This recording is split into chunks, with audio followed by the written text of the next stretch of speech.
Hello guys, অনেকদিন পরে আমাদের দাদু কাজ করতেছে। দেখো কি সুন্দর করে পরিষ্কার করতেছে। কাজ করে হতে গেল, ঝুঁচে গেছে গাইস। ইলা ইলা ইলা না করিস ওবাহেলা ওবাহেলা তো আছে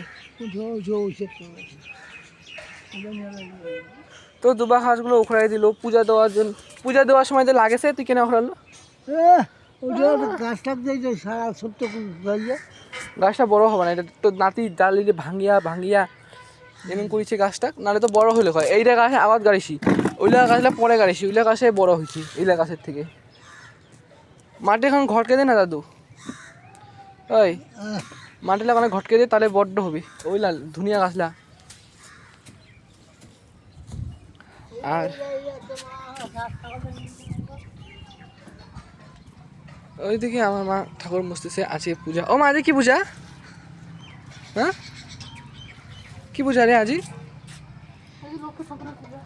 আজকে লক্ষ্মী ঠাকুরের পূজা, তার জন্য ঠাকুর বসছে, পূজা দেবে। আমি বাতাসা নিয়ে আসলাম, তো পূজা দিচ্ছে, পূজা দেওয়া হয়ে ভাত চড়াবে।